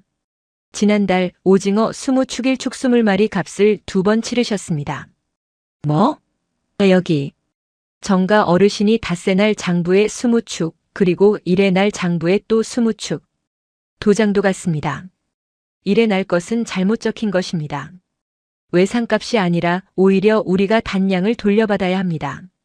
사내의 얼굴이 불그락푸르락해졌다. 백진현이 황급히 장부를 들여다보았다. 과연 그랬다. 자신이 늙고 눈이 어두워 같은 값을 2번이나 빼준 것이었다. 이 꼬맹이가. 사내가 할 말이 없자 윤열의 멱살을 잡으려 했다. 윤열은 피하지 않고 그 눈을 똑바로 바라보았다. 여기 안강포 사람들에게 다 물어보십시오. 정가 어르신이 일의 날 오징어를 받아가셨는지. 그 기세에 눌린 사내가 헛기침을 하며 물러섰다. 두고 보자. 사내들이 쫓겨나듯 사라지고 객주에는 다시 정적이 찾아왔다. 백진현은 자신의 애꾸눈으로 윤열을 한참이나 뚫어져라 바라보았다. 내 놈 보통 놈이 아니구나. 그는 자신의 책상 서랍 깊숙한 곳에서 자물쇠로 잠긴 작은 상자 하나를 꺼냈다. 내가 정가놈들에게서 받아낼 단량을 내 대신 받아온다면 내가 너에게 진짜를 가르쳐주마. 진짜가 무엇입니까? 돈 버는 법. 아니. 백진현이 안대를 만지작거리며 흉터처럼 남은 증오를 드러냈다. 돈으로 사람 죽이는 법 말이다. 시간이 흘렀다. 5년. 안강포의 작은 객주는 더 이상 팔이 날리는 빚쟁이 소굴이 아니었다. 칠산상회. 백진현의 객주는 그렇게 이름을 바꾸었고 이제는 서남해안의 해상권을 장악한 신흥상단이 되어 있었다. 그리고 그 중심에는 14살이 된 소년 백열이 있었다. 윤열은 더 이상 왜소한 동자승이 아니었다. 키는 훌쩍 자랐고 바닷바람과 고된 훈련으로 다부진 체격을 갖추었다. 5년 전 단량을 받으러 갔던 아이는 빈손 대신 정가 어르신의 어선관리 장부를 통째로 들고 돌아왔었다. 깡과 배짱 그리고 비상한 머리. 백진현은 약속대로 윤열을 제자로 삼았다. 그가 가르친 것은 장사치의 기술이 아니었다. 여라. 상도라는 것은 허상이다. 백진현은 주판을 튕기며 차갑게 말했다. 돈의 길은 하나다. 남의 주머니에 있는 것을 내 주머니로 가져오는 것. 그 과정이 고우면 상도가 되는 것이고 거칠면 도둑질이 되는 게지. 하지만 본질은 같아. 백진현은 윤열에게 글과 산술은 물론 사람의 욕망을 읽는 법, 정보를 사고 파는 법, 그리고 무엇보다 흑전, 즉 검은 돈을 다루는 법을 가르쳤다. 그는 단순한 객주 주인이 아니었다. 그는 과거 한양에서 금화당과 맞섰다가 모든 것을 잃고 한쪽 눈까지 잃은 채 이 시골 폭으로 도망쳐온 비운의 상인이었다. 금화당. 윤열이 처음 그 이름을 들었을 때 백진현은 윤열의 눈에서 스치는 살기를 놓치지 않았다. 너도 원한이 있구나. 그놈들에게. 그날 밤 윤열은 처음으로 10년의 비밀을 털어놓았다. 불타는 각신암 범진 스님의 죽음 그리고 품속에 숨겨왔던 붉은 주머니와 장부. 백진현은 장부를 펼쳐보고는 경악과 희열이 뒤섞인 숨을 내쉬었다. 이것은 윤태섭이 관리들과 밀거래한 이것만 있으면. 백진현은 떨리는 손으로 윤열의 어깨를 잡았다. 하늘이 날 버리지 않았어. 하늘이 내 어미의 피로 내게 복수할 칼을 쥐어주었구나. 두 사람의 목적은 하나가 되었다. 윤열은 낮에는 칠산상회의 어린 행수로 밤에는 백진현이 고용한 무관 출신의 스승에게 혹독한 검술과 암기 기술을 익혔다. 범진 스님이 가르쳐준 봉술이 몸을 지키는 활인의 무술이었다면 지금 배우는 것은 오직 상대를 베기 위한 살인의 기술이었다. 윤열의 마음속 소열은 죽은 지 오래였다. 윤열만이 남아 칼날처럼 자신을 갈고 닦았다. 5년의 세월 동안 윤열은 어머니의 장부를 완벽하게 해독했다. 그것은 단순한 뇌물장부가 아니었다. 윤태섭이 조선 팔도의 어느 고을에서 어떤 관리를 매수해 어떻게 세곡을 횡령하고 어떻게 민초의 땅을 빼앗았는지 낱낱이 기록된 피의 역사였다. 때가 되었습니다, 스승님. 14살의 윤열이 이제는 늙어버린 백진현 앞에서 장부를 덮었다. 금화당의 숨통을 하나 끊을 때가 되었습니다. 윤열이 지목한 것은 금화당의 주요 자금줄 중 하나인 강화의 인삼무역이었다.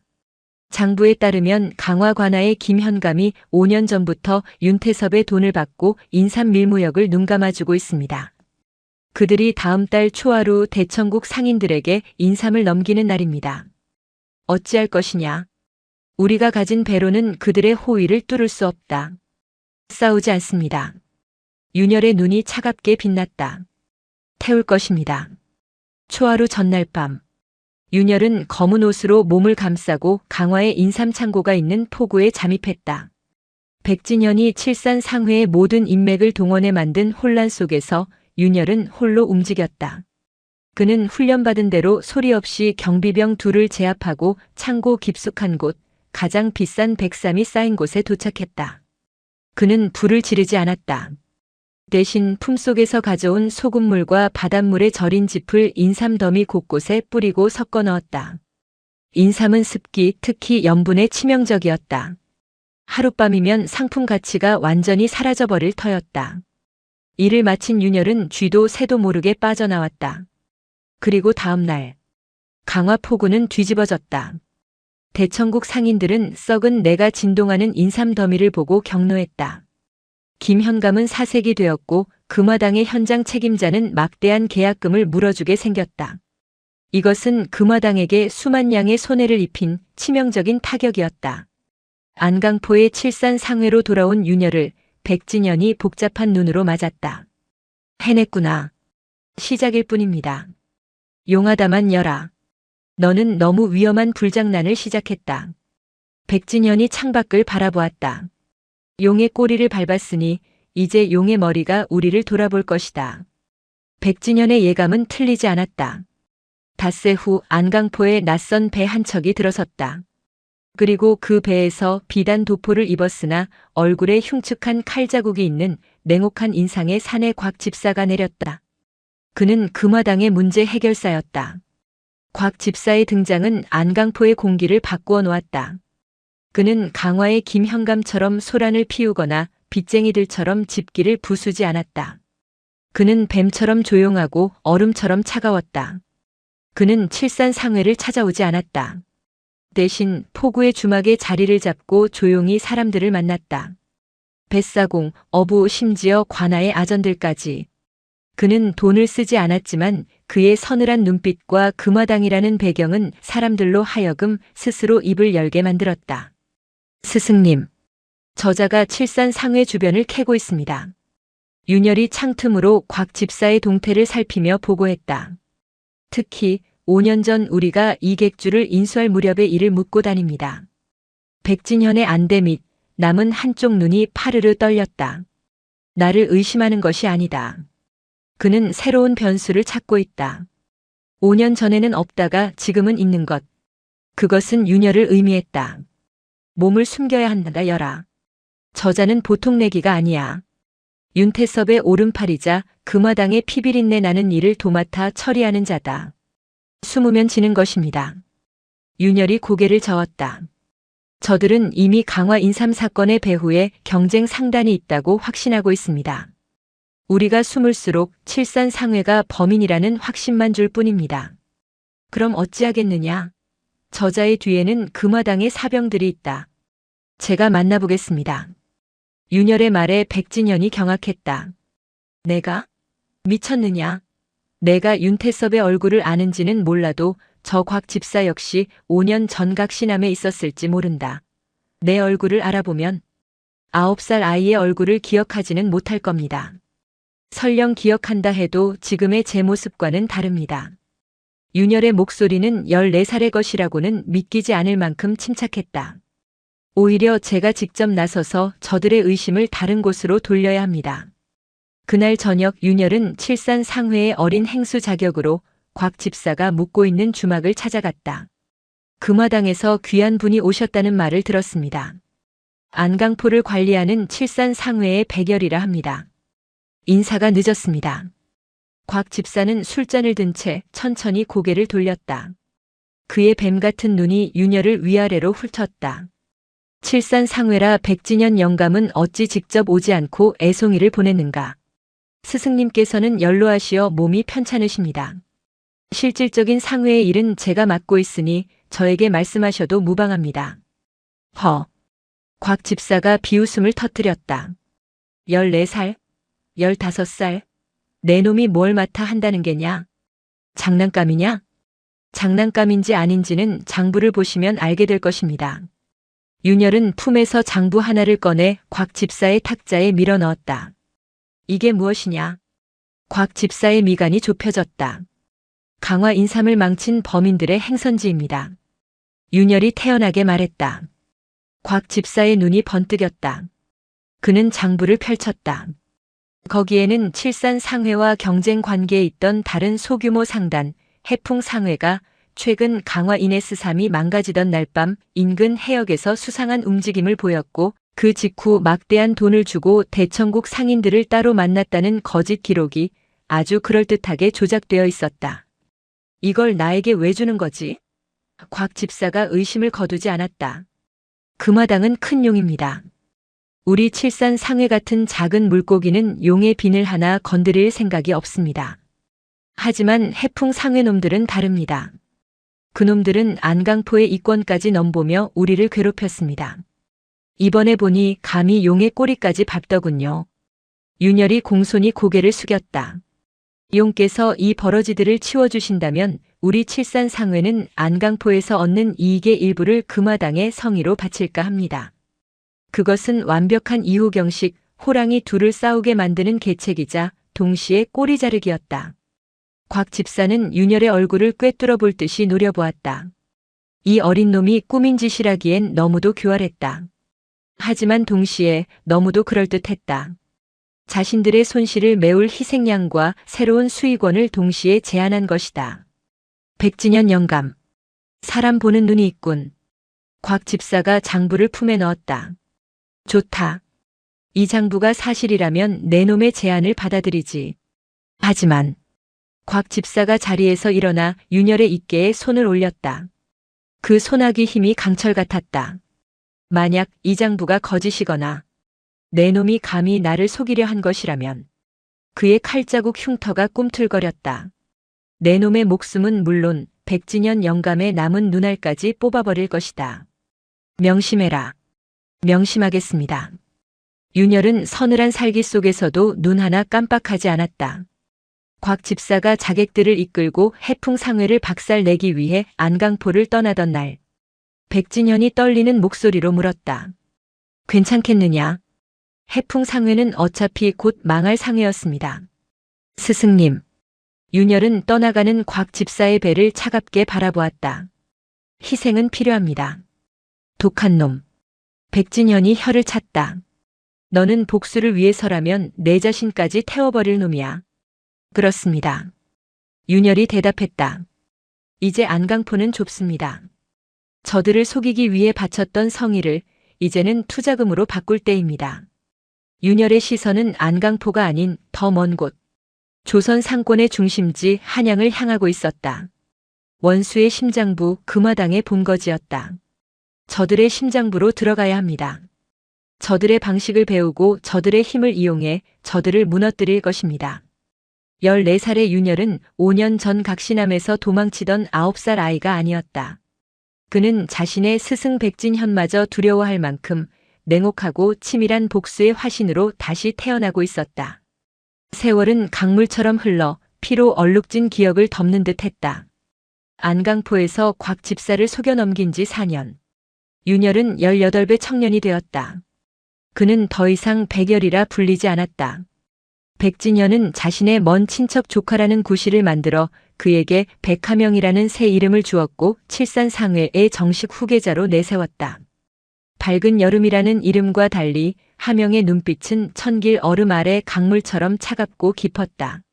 지난 4년간 칠산상회는 금화당의 비호 아래 해풍 상회를 집어삼킨 것을 시작으로 서남해안의 해상권을 완전히 장악했다. 그들은 곽 집사에게 약속한 성의를 꼬박꼬박 바쳤고 금화당의 눈밖에 난 작은 상단들을 대신 처리해주는 사냥개 노릇을 자처했다. 백하명, 즉 윤열은 이 모든 일을 묵묵히 그리고 잔인할 정도로 효율적이게 처리했다. 그의 손에 묻은 피는 각시남의 그것과는 다른 종류의 것이었다. 그것은 복수를 위해 스스로 진흙탕에 구르는 자의 차가운 피였다. 때가 되었습니다, 스승님. 18배 하명이 이제는 백발이 성성한 백진현 앞에서 한양 지도를 펼쳤다. 금화당이 올해 대청국과의 비단 무역을 위한 새로운 길을 열고자 합니다. 그들은 칠산 상회가 가진 서남해안의 뱃길을 이용하길 원합니다. 백진현이 마른 기침을 했다. 윤태섭이 직접 너를 보자고 하더냐? 아닙니다. 곽 집사를 통해 쓸만한 놈이 있으면 한양으로 올려보내라는 명이 있었습니다. 위험하다. 내가 5년 전 그놈을 속였지만 뱀은 제 둥지에서 가장 사나운 법이다. 한양은 금화당의 소굴이야. 알고 있습니다. 하명이 지도의 한가운데 운종가에 위치한 금화당의 본거지를 손가락으로 가리켰다. 그래서 가야 합니다. 뱀의 둥지로 들어가야 뱀의 심장을 찌를 수 있습니다. 스승님의 복수 그리고 제 어머니의 복수를 위해. 하명은 품속 깊이 숨겨둔 붉은 주머니를 만졌다. 10년의 세월이 흘렀지만 어머니의 비녀는 여전히 차가웠고 장부는 묵직했다. 그해 겨울 백하명은 칠산 상회의 대행수 자격으로 막대한 상납금을 싣고 한양으로 입성했다. 한양의 위용은 안강포와는 비교할 수 없었다. 특히 금화당의 위세는 하늘을 찔렀다.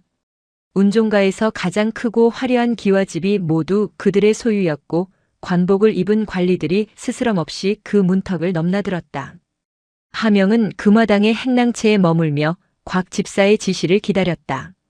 곽 집사는 4년 전보다 더 음험해져 있었다. 그는 하명을 보자마자 그의 모든 것을 꿰뚫어 보려는 듯 날카로운 눈으로 살폈다. 백하명이라. 안강포의 촌놈치고는 눈빛이 제법이구나. 과찬이십니다, 집사님. 백진현 영감은 아직 숨이 붙어 있고 덕분에요. 곽 집사는 비웃음을 흘리며 하명에게 첫 번째 시험을 내렸다. 송파 나루터의 유정 상단이라고 있다. 요즘 우리 물건을 몰래 빼돌려 값을 후려치는 아주 귀찮은 존벌레들이지. 내가 칠산 상회에서 하던 대로 정리해라. 불을 지르든 사람을 담그든 상관 않겠다. 일주일 주마. 내가 쓸모있는 놈인지 아니면 백진현 영감 곁에서 주파날이나 튕기던 애송이인지 이번에 판가름 날 것이다. 하명은 묵묵히 고개를 숙였다. 명을 받들겠습니다. 유정상단은 10년 전 금화당에 맞섰다가 몰락한 어느 양반 가문이 겨우 일으킨 작은 상단이었다. 그들의 주인은 병든 노모를 모시고 있었고 상단의 사람들은 대부분 오갈 데 없는 피난민들이었다. 그들은 금화당의 물건을 훔친 것이 아니었다. 금화당의 횡포에 밀려 생존을 위해 그들의 틈새에서 겨우 이삭을 줍고 있을 뿐이었다. 하명은 사흘 밤낮으로 유정상단을 지켜보았다. 그들의 모습에서 5년 전 안강포에서 빚쟁이들에게 시달리던 백진현의 모습이 겹쳐 보였다. 내가 지금 무엇을 하려 하는가? 범진 스님의 가르침이 살생하지 말라는 계율이 머릿속을 맴돌았다. 하지만 곧 불타는 각시남과 피를 토하던 범진의 마지막 모습, 그리고 도겸의 비명이 그 위를 덮었다. 살아남아라. 반드시. 복수를 위해서는 나 또한 악귀가 되어야만 했다. 하명은 눈을 감았다. 스님, 저를 용서하지 마십시오. 일주일 뒤 유정상단의 창고는 원인 모를 화재로 전소했다. 하지만 사람은 아무도 다치지 않았다. 하명은 불을 지르기 전날 밤 유정상단의 주인에게 익명으로 금화당이 너희를 노리고 있다. 당장 모든 것을 버리고 도망치라. 이것은 내 아비에게 진 빚을 갚는 것이다. 라는 경고와 함께 약간의 금괴를 보냈던 것이다. 하명은 곽 집사에게 돌아갔다. 처리했습니다. 창고는 잿더미가 되었고 상단의 주인은 도주했습니다. 사람은 불길 속에서 빠져나오지 못한 듯 합니다. 하명은 눈 하나 깜빡하지 않고 거짓을 고했다. 곽 집사는 잿더미가 된 창고를 확인하고 돌아와 하명의 어깨를 툭툭 쳤다. 제법이구나. 마음에 들어. 솜씨가 아주 깔끔해. 하명은 그렇게 금화당의 신임을 얻는 첫 번째 관문을 통과했다. 스스로의 손에 무고한 이들의 터전을 불태운 죄를 뒤집어 쓴 채 곽 집사는 하명을 본격적으로 금화당의 검은 일에 끌어들였다. 하명은 백진현에게 배운 대로 비상한 산술 능력과 냉철한 판단력으로 금화당의 복잡한 흑전 흐름을 정리하기 시작했다. 그는 윤태섭의 눈에 띄기 위해 스스로 가장 유능하고 가장 냉혹한 도구가 되어갔다. 그리고 마침내 한양에 온 지 1년이 지났을 때 19의 청년 백하명에게 곽 집사가 전가를 가져왔다. 대행수께서 너를 보자 하신다. 대행수. 금화당의 주인 윤태섭이었다. 10년 만이었다. 하명은 품속의 빈혈을 고쳐주었다. 칼날처럼 갈아온 복수의 시간이 드디어 원수의 턱 밑에 닿고 있었다. 금화당의 본체 금화루는 그 이름처럼 사치스럽고 위압적이었다.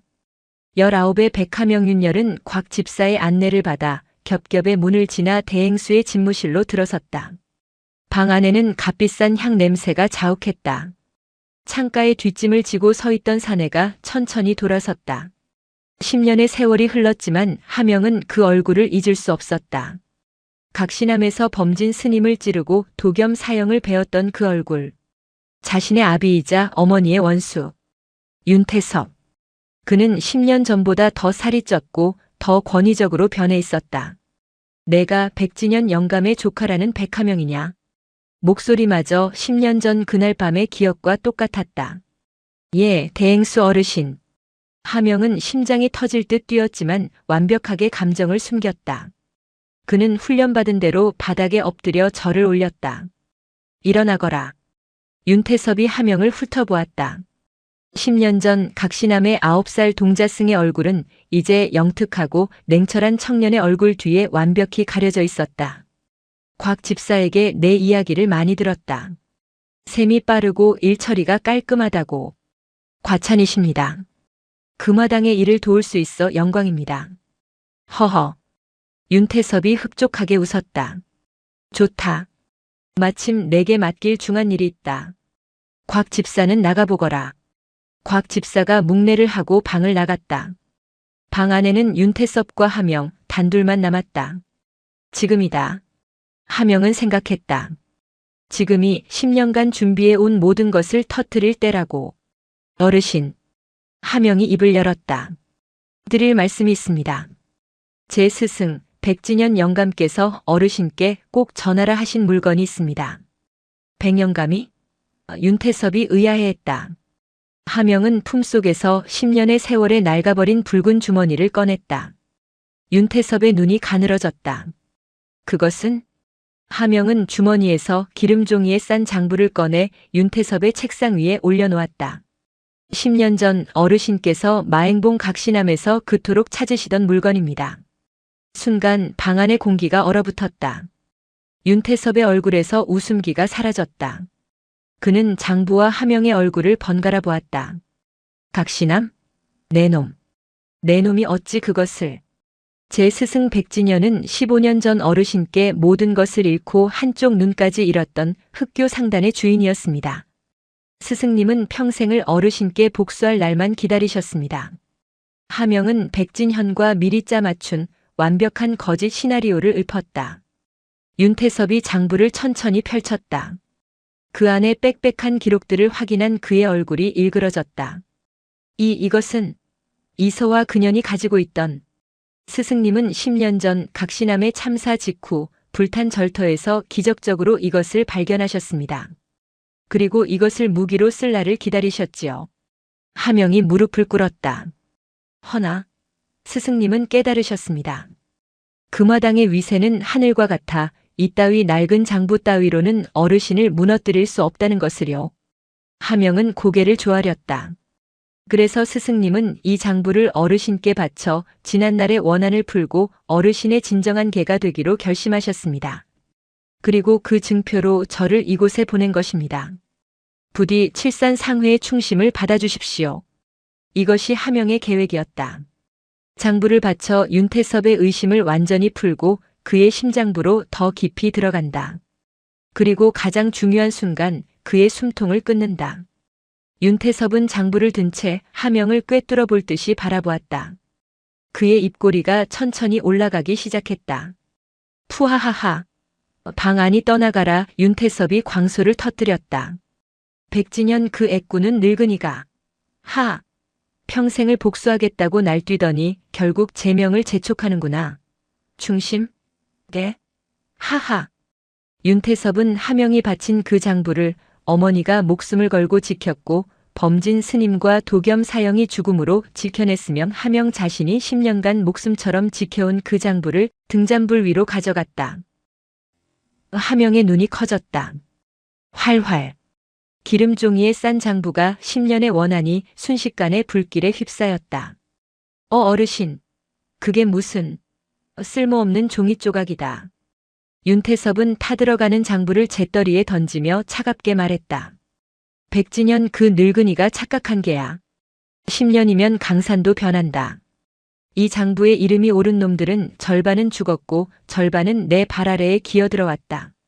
이것은 증거가 아니라 나의 공적일 뿐이지. 하명은 온몸에 피가 얼어붙는 것을 느꼈다. 자신이 모든 것을 걸었던 복수의 무기가 어머니의 마지막 유산이 원수의 손에서 한 줌재로 변하고 있었다. 허무함, 절망, 그리고 그 모든 것을 압도하는 분노. 아, 멍청한 늙은이. 감히 이것으로 나와 흥정을 하려 들어? 윤태섭은 하명에게 다가와 그의 뺨을 툭툭 쳤다. 하지만 내 놈은 마음에 든다. 하명아. 내 스승은 늙고 병들었지만 너는 젊고 쓸모가 있어.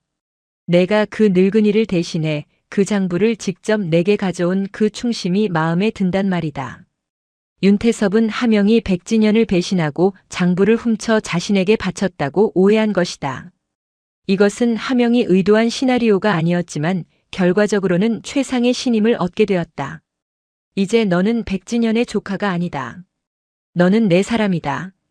윤태섭이 하명의 어깨를 움켜쥐었다. 내가 내게 진짜 돈이 무엇인지 진짜 힘이 무엇인지 보여주마. 흑교 상단의 잔재 따위가 아니라 금화당의 심장을 맡기겠다. 윤태섭은 책상 위에 새로운 장부를 펼쳤다. 이것이 내가 지금 움직이는 진짜 장부다. 대청국과의 은밀무역 장부지. 이 나라의 경제를 쥐고 흔드는 피다. 내가 이 일을 내게 맡기겠다. 나를 실망시키지 마라. 하명은 떨리는 손을 감추며 엎드렸다. 성은이 망극하옵니다. 대행수 어르신. 방을 나올 때 하명의 등은 식은땀으로 축축했다. 그는 깨달았다. 어머니가 남긴 장부는 무기가 아니었다.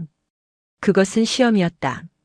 자신이 복수라는 허상에 갇혀 있는지 아니면 그 너머의 진실을 볼 수 있는지 시험하는. 어머니 하명은 타버린 장부의 죄를 떠올렸다. 이제야 알겠습니다. 당신이 진정 원했던 것을. 복수는 과거를 고발하는 것이 아니었다. 그것은 지금 이 순간 원수의 심장을 멈추게 하는 것이었다. 그리고 윤태섭은 방금 자신의 심장을 지킬 칼로 하명 자신을 선택했다.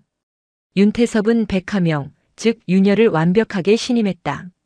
자신의 10년 전 치부가 담긴 낡은 장부를 태워버린 그는 이제 거칠 것이 없다고 생각했다. 그는 하명에게 금화당의 가장 은밀한 사업인 은밀무역의 실무를 맡겼다. 하명은 지난 1년간 유정 상단을 처리하고 금화당의 흑전을 관리하며 쌓아올린 명성과 이번에 스승을 배신하고 낡은 장부를 바친 충성심으로 곽 집사마저 제치고 윤태섭의 최측근이 되었다. 이번 달 압록강을 통해 들어오는 은 상자 20괴가 핵심이다. 윤태섭이 집무실에서 하명에게 밀지를 건넸다. 이것은 단순한 은이 아니다. 우의정 대감의 목숨줄이지. 이것만 성공하면 우리는 병조의 군권까지 손에 쥐게 된다. 내가 직접 의주로 가서 물건을 받아 한양으로 옮겨라. 명을 받들겠습니다. 하명의 눈이 차갑게 빛났다. 병조 우의정. 어머니의 장부에 적혀있던 이름들이 아니었다. 10년 만에 윤태섭은 더 높은 곳의 괴물들과 손을 잡고 있었다. 하명은 의주로 떠났다. 그리고 돌아오지 않았다. 한 달 뒤 한양의 금화당은 발칵 뒤집혔다. 의주에서 출발한 은상자 20괴가 한양을 코앞에 둔 벽제역 근처에서 감쪽같이 사라졌다. 호송하던 금화당 사병들은 모두 의문의 독에 중독되어 쓰러졌고 현장 책임자였던 백하명은 실종되었다. 백하명. 그놈이 내 뒤통수를 쳐? 윤태섭은 집무실의 모든 것을 때려 부수며 포효했다. 은상자 20괴. 금화당 1년 예산의 절반이었고 우의정과의 약속을 지킬 유일한 물건이었다. 찾아. 당장 그놈을 찾아내. 땅끝까지 뒤져서라도 사지를 찢어 죽여버릴 것이다. 곽 집사가 사병들을 이끌고 전국으로 흩어졌다. 하지만 하명은 땅에도 바다에도 없었다. 그는 금화당의 심장부에 있었다. 은이 사라진 지 사흘째 되던 밤. 모든 병력이 하명을 찾아 밖으로 나간 사이 윤태섭이 홀로 집무실에서 분노를 사귀고 있을 때였다. 그림자 하나가 달빛을 등지고 방 안으로 스며들었다. 누구냐? 윤태섭이 칼을 집어들었다. 10년 만입니다. 대행수 어르신. 어둠 속에서 백하명이 걸어 나왔다. 아니, 윤진사라고 불러야 합니까? 네 이놈. 하명이. 감히 내 은을. 은은 제 주인을 찾아갔습니다. 하명이 차갑게 말했다. 우의정 대감이 아니라 당신 때문에 모든 것을 잃은 스승 백진현에게로. 하명은 칠산상회를 이용해 모든 은을 빼돌려 대천국으로 이미 띄워보낸 후였다. 내 놈이 감히 백진현 그 늙은이와 짜고. 윤태섭이 이를 갈며 달려들었다. 하지만 하명은 10년간 검을 익힌 무사였다. 윤태섭의 칼을 피한 하명이 그의 손목을 꺾어 칼을 떨어뜨렸다. 크악. 당신은 나를 너무 믿었지. 하명이 윤태섭의 목에 단도를 겨누었다. 당신이 태워버린 그 낡은 장부 덕분에. 내 놈 대체 정체가 뭐냐? 백진현의 조카가 아니었어? 하명은 품속에서 붉은 주머니를 다시 꺼냈다. 장부는 제가 되었지만 그 안에는 다른 것이 남아 있었다. 칠이 벗겨진 작은 나무 비녀. 이것은? 윤태섭의 눈이 경악으로 물들었다. 그것은 15년 전 자신이 탐했던 이서화가 지니고 있던 비녀였다. 내 이름은 백하명이 아니다. 하명이 천천히 10년간 억눌러왔던 자신의 진짜 이름을 내뱉었다. 각신함에서 당신이 죽인 범진 스님이 내게 지어준 이름은 소열. 어머니가 내게 남기신 이름은 당신의 피가 섞인 이름. 윤열이다. 윤태섭의 눈이 공포로 터질 듯 커졌다. 서화의 아들. 내가 살아있었어? 당신이 10년 전 각신함 벼랑 아래로 떨어졌다고 생각했던 그 아이. 내가 바로 그 아이다. 모든 것이 무너지는 소리가 났다. 윤태섭은 주저앉았다. 자신이 가장 신임했던 신복이 자신이 죽이려 했던 여인의 아들, 자신의 핏줄이었던 것이다. 자신의 손으로 자신의 몰락을 키웠다. 죽여라. 윤태섭이 허망하게 웃었다. 죽여. 내 어미처럼 내 놈 스승들처럼 나도 죽여라. 하명은 단도를 든 채 그를 내려다보았다. 손이 떨렸다. 이 순간을 위해 10년을 살아왔다. 범진의 피, 도겸의 비명, 어머니의 눈물. 죽여야 한다. 그때 하명의 눈에 비녀 끝에 새겨진 연자가 들어왔다. 진흙 속에서도 꽃을 피우는 연꽃. 범진 스님이 늘 하시던 말씀이었다. 복수는 또 다른 복수를 낳을 뿐이다. 진정한 복수는 그 원한의 고리를 끊는 것이다. 하명은 단도를 거두었다. 아니. 하명이 낮게 말했다. 죽이지 않는다. 당신은 죽음으로 도망칠 자격이 없어. 무슨. 당신은 살아야 한다. 당신이 빼앗은 은 때문에 우의정은 당신을 칠 것이고 당신의 배신을 안 금화당의 관리들은 당신을 외면할 것이다. 당신이 평생 쌓아 올린 모든 것이 무너지는 것을 당신이 내 외할아버지에게 그랬듯 당신이 내 어머니에게 그랬듯 가장 밑바닥에서 그 모든 것을 두 눈으로 지켜보며 살아라. 그것이 나의 복수다. 하명은 비녀를 윤태섭의 앞에 던졌다. 이것은 내 어머니의 것이다. 당신의 더러운 피가 묻은 금화당의 재물과 함께 썩어가도록. 하명은 뒤도 돌아보지 않고 금화루를 떠났다. 그날 이후 금화당은 무너졌다. 막대한 은을 잃고 정치적 비호까지 끊긴 윤태섭은 빚쟁이들에게 모든 것을 빼앗기고 길거리에 난잤다. 곽 집사를 비롯한 수하들은 뿔뿔이 흩어졌고 그는 평생을 경멸하던 거지들 속에서 비참한 최후를 맞이했다. 몇 년의 세월이 또 흘렀다. 봄이었다. 한 사내가 폐허가 된 마행봉 각시남터를 찾았다.